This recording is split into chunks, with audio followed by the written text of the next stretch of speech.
So B part is the cleavage of COH bond. इस bond को break करेंगे। So the first one reaction is reaction with halogen acid. Reaction with halogen acid means HX। इसमें हमने grooves process की थी, ये आपको याद होगा। हैलोकेन्स हैलोरीन्स की वीडियो का लिंक मैं नीचे डिस्क्रिप्शन में दे दूंगा, आप वहाँ से इन्हें डीपली कर सकते हैं। ये हम यहाँ पर एक दो एग्जांपल्स ही इनकी डिस्कस करेंगे ओनली। और हम इसमें HCl गैस डाल दें और साथ में हम एनहाइड्रस जिंक क्लोराइड को यूज़ करें, तो ये Cl इसके साथ अटैच हो जाता था, तो ये बन जाता था RCl plus H2O। So this is called the Grove's process. Grove's process.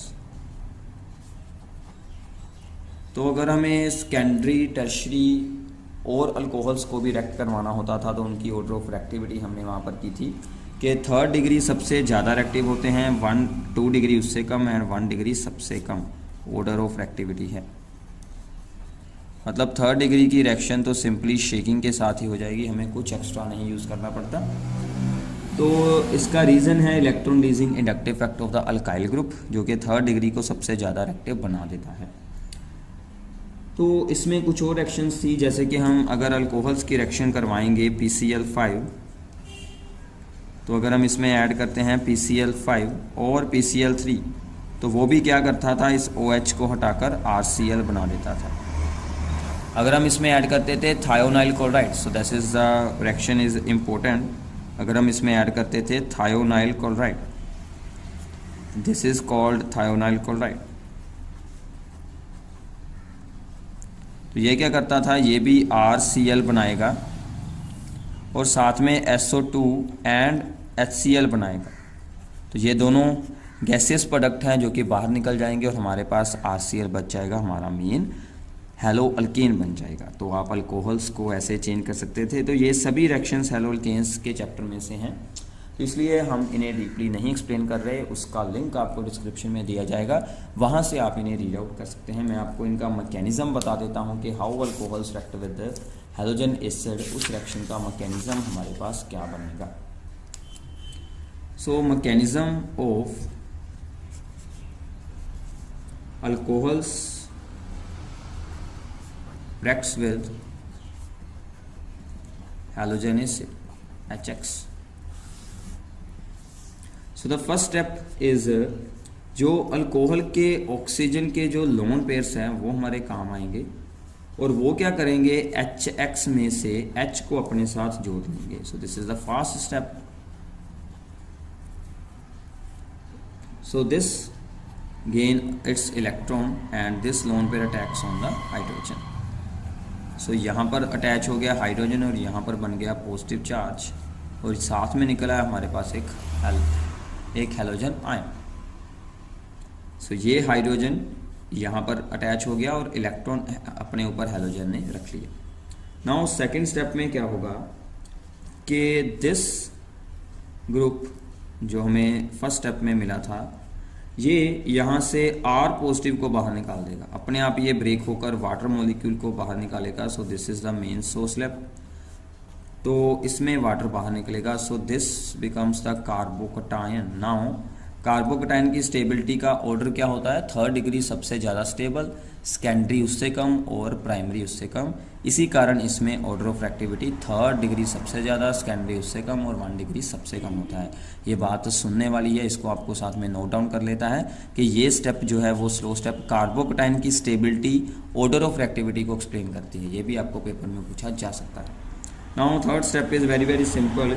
ये जो R पॉजिटिव है और ये जो यहाँ पर हमारे पास हैलोजन आयन था बचा, ये दोनों अटैच हो जाएंगे और ये दोनों फास्ट स्टेप है एक और RX बन जाएगा।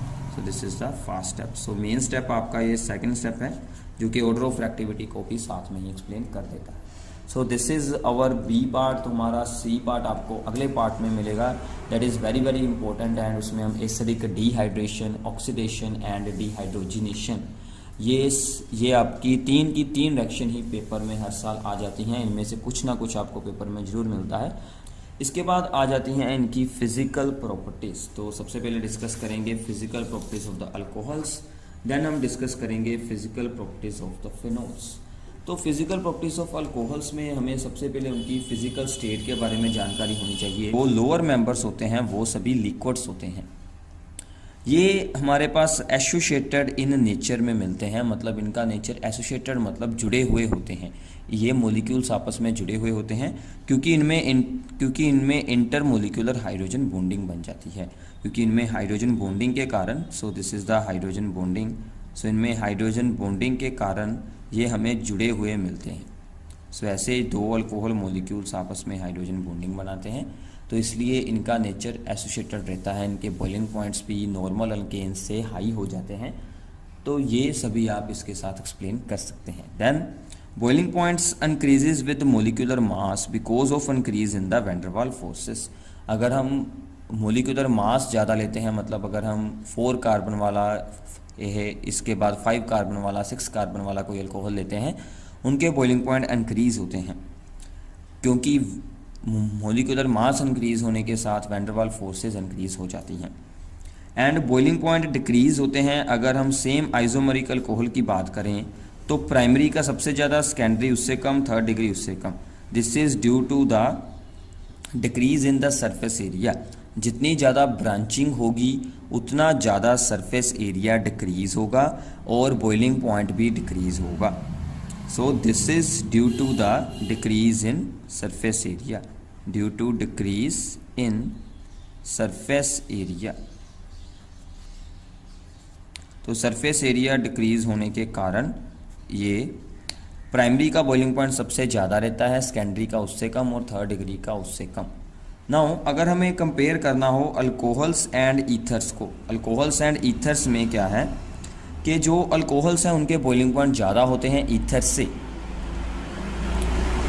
क्योंकि जो हमारे पास अल्कोहल्स होती हैं उनमें हाइड्रोजन बॉन्ड्स बन जाते हैं बट ईथर्स में हाइड्रोजन बॉन्ड्स नहीं बनते, इसलिए उनके बॉइलिंग पॉइंट ज़्यादा मिलते हैं। और अल्कोहल्स वाटर में भी डिज़ोल्व हो जाती हैं, this is also due to the hydrogen bonding.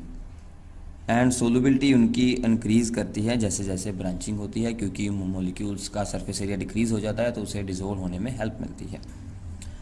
तो ये सभी बातें आपको इनकी फ़िज़िकल प्रॉपर्टीज़ के बारे में याद रखनी है। ये सिंपल रीडिंग का काम है, तो फिज़िकल प्रॉपर्टीज़ आप जस्ट रीड कर लें तो आपको उसके बारे में सब कुछ पता चल जाएगा। तो ऐसे ही हैं physical properties of the phenols. तो फिनोल्स में भी क्या है कि phenols are the colourless crystalline solids और लिक्विड्स। तो ये नॉर्मली कलरलेस होते हैं, क्रिस्टलाइन सॉलिड्स और लिक्विड्स हो सकते हैं। एंड इनका एक स्पेशल फिनोलिक ऑर्डर होता है, फिनोलिक ऑर्डर इनका एक कैरेक्टरिस्टिक, इनकी एक स्मेल है। Phenols are sparingly soluble in water, water में इनकी सोलबिलिटी काफ़ी लो होती है because of the large size of the non polar aryl group. जो नॉन पोलर अराइल ग्रुप होता है, ये जो अराइल ग्रुप है, ये जो बेंजीन रिंग है, उसका साइज़ काफ़ी बड़ा होता है जिसके कारण के हाइड्रोजन बॉन्ड्स तो बनते हैं बट वीक बनते हैं, इसलिए वो वाटर में ज़्यादा डिसोल्व नहीं हो पाते। तो इनके बॉइलिंग पॉइंट्स सिंपल बेंजीन से हाई होते हैं क्योंकि ये आपस में वीक हाइड्रोजन बॉन्डिंग बना लेते हैं, कि ये आपस में वीक हाइड्रोजन बॉन्डिंग बना लेते हैं लाइक अल्कोहल्स। तो इनके बॉइलिंग पॉइंट सिंपल बेंजीन से हायर हो जाते हैं।